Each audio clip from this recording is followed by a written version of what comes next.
Hi, welcome to today's Piece of Peace. Been going back to a little bit of a different format when I'm coming into the mornings and just starting to write out gratitudes instead of just sort of numbering them, but thanking God for a national time of prayer yesterday to pray over our nation, the importance of our prayers, thanking God how He's expressed His mindset, spoken word, and actions, and that the incredible power that we have in that because we're made in His image. Very grateful for it. Gives hope. I was thanking Him for some friends that I got to connect with, and for my family night. Our Monday nights are just precious. Love seeing my guys and their dollies come in, and it's so much fun to get to hear how our weeks have been and how our weekends went, and it's been a beautiful season, this season of COVID, how it's brought our family a bit closer and intentional, which has been sweet. So what the enemy meant for evil, God's using for good, which I love to see happen over and over and over again. I love seeing how my boys are growing and how their lives are evolving, and how they're how their lives are blooming. I don't know, for lack of a better adjective there. I'm very grateful for them. Telling the Lord, praying for mercy on us as a country. He tells me that He hears my cries, and He often calls me wee one. I know your heart, I'm here, and I'll be with you every step of the way. Trust in me, He says, Abba. And I consistently ask this. One thing I ask, one thing I seek, is that I may dwell in the presence of God every day of my life. Every day. I felt Him prompting me to write a song to Psalm 32, which is where we're going to start our devotion today. So we'll be reading Psalm 32, 1 through 7, and I'll dive in here. It says, "Blessed is he whose transgressions are forgiven, whose sins are covered. Blessed is the man whose sin the Lord does not count against him, and in whose spirit is no deceit. When I kept silent, my bones wasted away. Through my groaning all day long, for day and night your hand was heavy upon me. My strength was sapped as in the heat of summer. Then I acknowledged my sin to you, and you did not cover up my iniquity. I said, I will confess my transgressions to the Lord, and you forgave. You forgave the guilt of my sin. Therefore, let everyone who is godly pray to you while you may be found. Surely when the mighty waters rise, they will not reach him.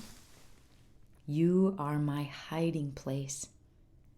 You will protect me from trouble and surround me with songs of deliverance." I'm going to go on here. It says, I will instruct you and teach you in the way you should go.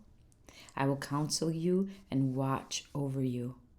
It says, do not be like the horse or the mule, which have no understanding, but must be controlled by bit and bridle, or they will not come to you.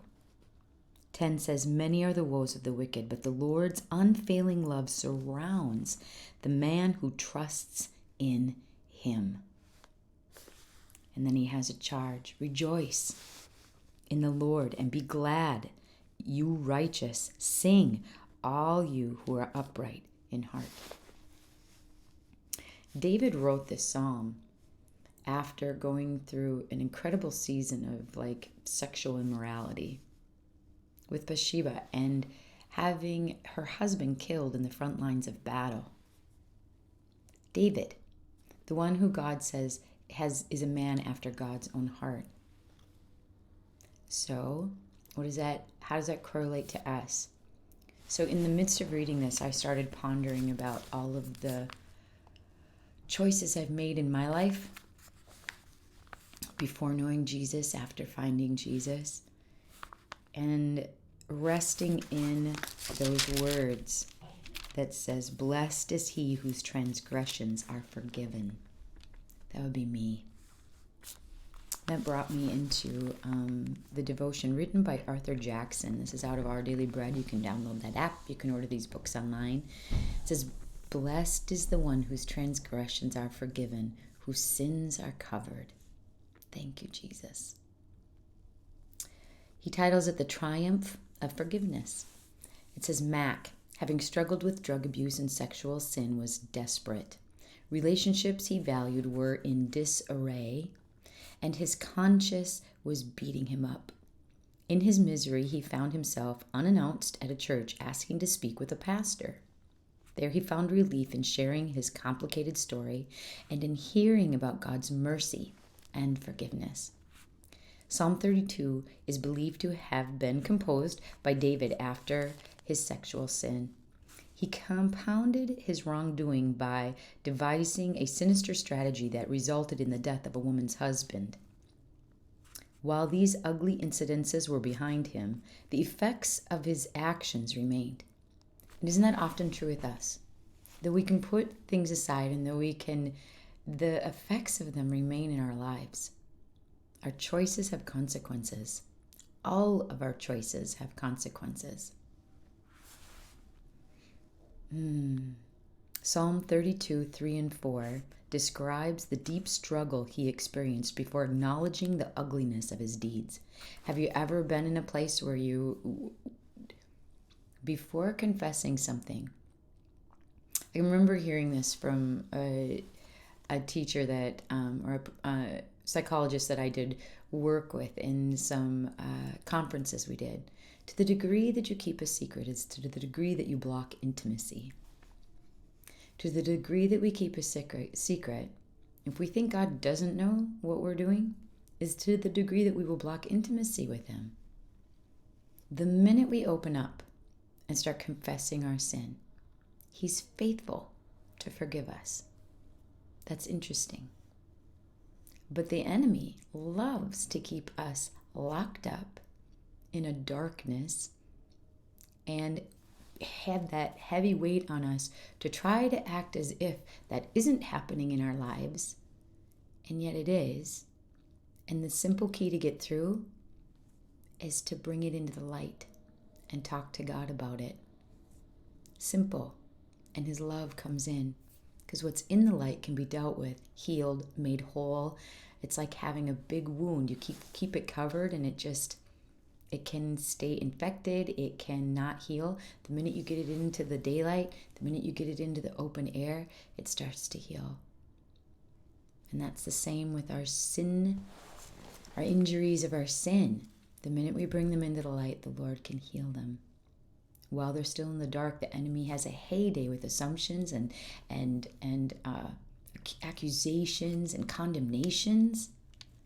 Bringing things into the light is the way to recovery. It's the way to healing. But I love this. Psalm 32, 3 and 4 describes the deep struggles he experienced before he acknowledged the ugliness of his deeds. The gnawing effects of unconfessed sin were undeniable. What brought relief? Relief began with confession to God and accepting the forgiveness he offers. What a great place for us to start, at the place of God's mercy.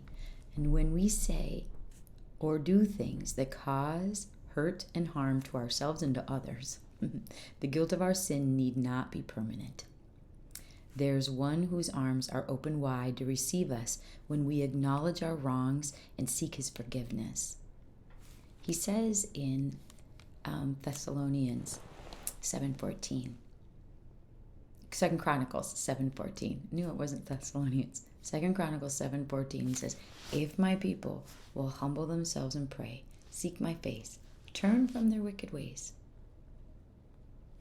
I will hear them from heaven. I will forgive their sins, and I will heal their land. we really need to be following this in this time ahead, making sure that we are in tune to our King, making sure that what we've been keeping hidden gets exposed so it can be healed, and that we can function at full capacity of who God created us to be. David wasn't functioning at that moment of who God created him to be. He was functioning in his flesh, and many of us have too.